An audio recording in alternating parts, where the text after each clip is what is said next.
Planet Earth. It seems that we know everything about it. But this collection will contain facts that will make Ridley Scott's star engineers seem like just children in a sandbox. Let's get started. First, in the biochemical exchange of earthly life, an unjustifiably important role is played by a chemical element, of which there is too little on our planet, i.e. almost not. This is molybdenum.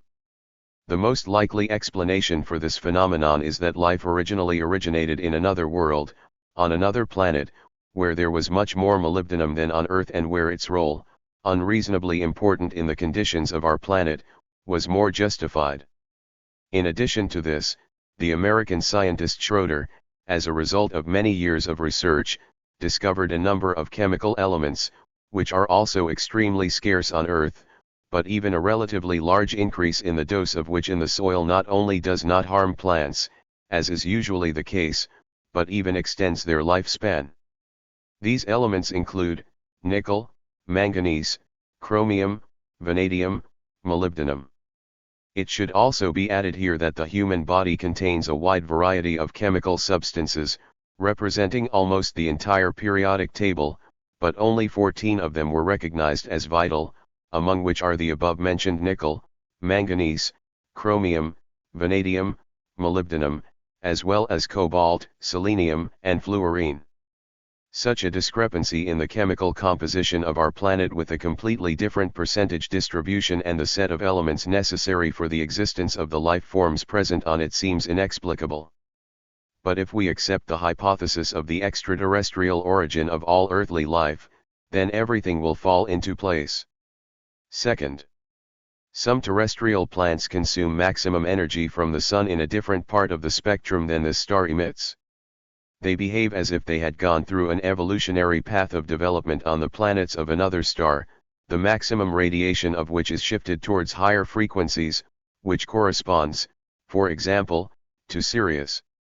According to these graphs, the ancestral home of terrestrial plants should be located near a star, which, on the Hertzsprung-Russell scale, belongs to the class of stars AO and luminosity 6, bright white subdwarfs, while the Sun belongs to the class of stars G2 and luminosity 5, yellow stars. This may indicate that certain types of plants and animals were adapted to the conditions of Earth's climate zones from other planets. Third, some food crops do not have wild ancestors, such as corn. It cannot reproduce by self-sowing and go wild, it requires an intelligent creature to reproduce. According to myths, a long time ago the cereal was given to people by creatures who descended from heaven, whom earthlings considered gods. Here's what George Wells Beadle, an American geneticist who won the Nobel Prize in Physiology or Medicine in 1958, said. There is a strange genetic cocktail mixed in corn. And it is impossible to find the exact progenitor of this plant on planet Earth. With wheat, everything is also very, very strange.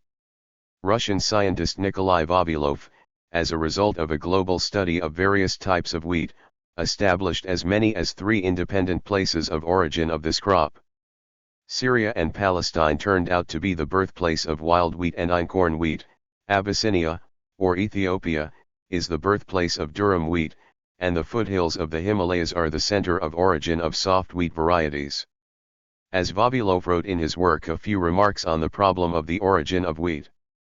It is very significant that in Abyssinia, where the maximum of the primary varietal diversity of 28 chromosomal cultivated wheat is located, all the main wild relatives of wheat are completely absent. This fact leads to the need to revise our ideas about the process of origin of cultivated plants. At the same time, the difference between types of wheat is enormous. Einkorn wheat has 14 chromosomes, wild and durum wheat, 28 chromosomes, soft wheat has 42 chromosomes. To double and triple the chromosome set, methods and techniques are needed that are incompatible with primitive selection, up to and including intervention at the gene level. Moreover, even the earliest archaeological finds already reveal a ready-made variety of wheat species. A similar picture of the isolation of cultivated species from the regions of distribution of their wild forms is observed in a number of plants, barley, peas, chickpeas, flax, carrots, and others. Fourth, in no ancient myths and legends known to people, does a person try to give himself or his ancestors credit for the development of agriculture. This is always the prerogative of one god or another. The great god Quetzalcoatl brought corn to Mexico. The god Viracocha taught agriculture to people in the Peruvian Andes. Osiris gave the culture of agriculture to the peoples of Ethiopia, i.e. Abyssinia, and Egypt. The Sumerians were introduced to agriculture by Enki and Enlil, the gods who descended from heaven and brought them seeds of wheat and barley. The Chinese were helped in the development of agriculture by the heavenly geniuses, and the lords of wisdom brought fruits and grains, previously unknown on earth, to Tibet. According to the most ancient traditions and legends that have reached us, the gods in appearance and behavior were not much different from ordinary people, only their capabilities and abilities were incomparably higher than human ones. Fifth, the most ancient peoples of the planet also never considered themselves to be of earthly origin. They either derive their ancestry from the heavenly gods or contain myths about the direct migration of their ancestors from other worlds.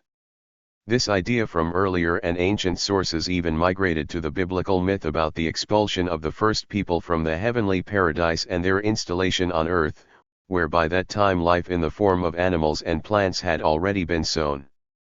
Sixth, the ancient texts contain information that was clearly brought to the planet from outside.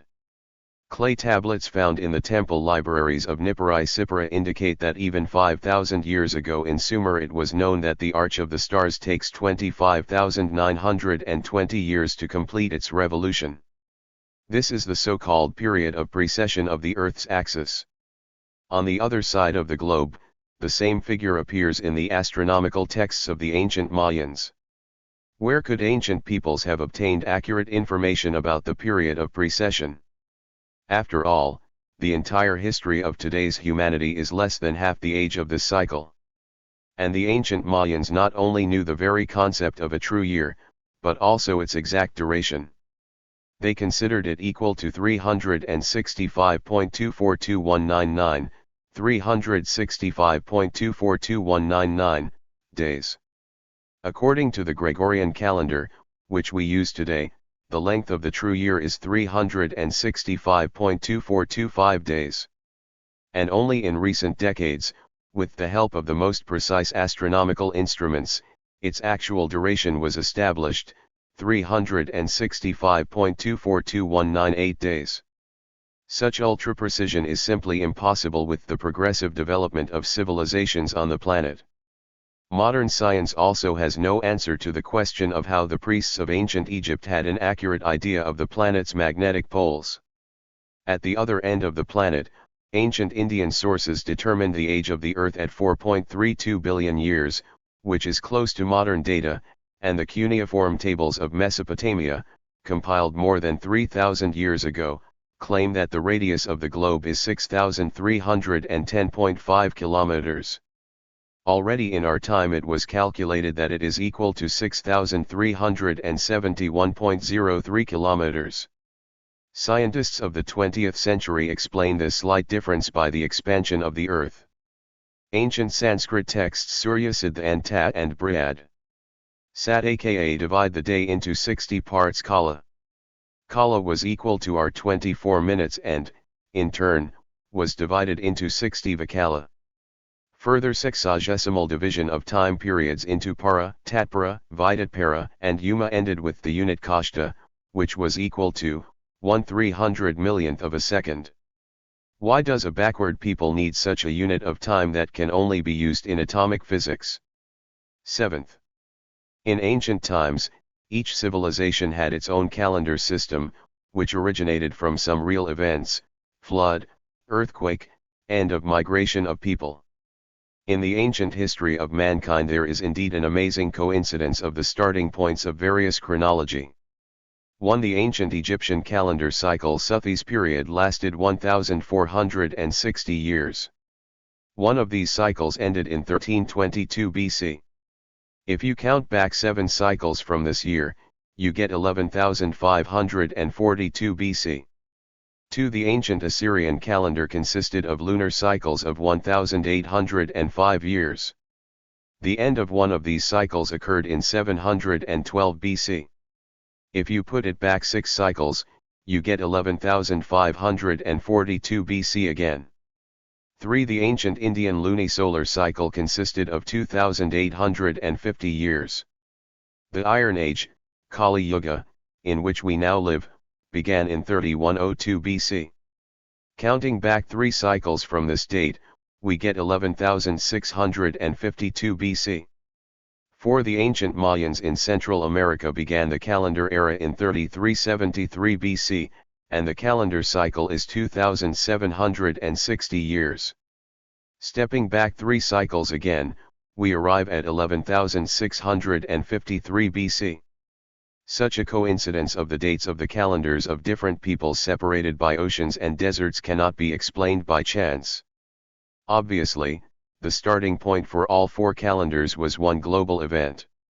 Less well known, however, recorded in ancient India and Mesopotamia, Africa and ancient Greece, Central America and Tierra del Fuego, is the myth that before the flood there was no moon in the earth's firmament. Thus, the Bushmen of South Africa have an ancient legend that the moon appeared in the sky only after the flood. A similar legend exists among the Indians of Tierra del Fuego. One day the sea shook to the heavens, and the moon emerged from it. The Greek epic about the semi-legendary happy country of Arcadia calls its inhabitants pro-Selenites, pre-lunar, since they lived on earth when the moon was not yet in the sky. This myth was confirmed by the keeper of the Alexandria Library, Apollonius of Rhodes. Referring to the manuscripts known to him, Apollonius wrote that the moon did not always shine in the earthly sky. And during excavations in Sumer, even clay tablets that tell about the events after the flood, when the moon appeared in the sky. With the position of planet Earth within the solar system, there are also a lot of strange things. But more about this in our other issue. Well, is it interesting? Give feedback, rate this video and write a comment. The fact is, there is a lot more that can be said on this topic, but whether such releases are worth doing or not depends on your reaction. So order, and see you in the next issues.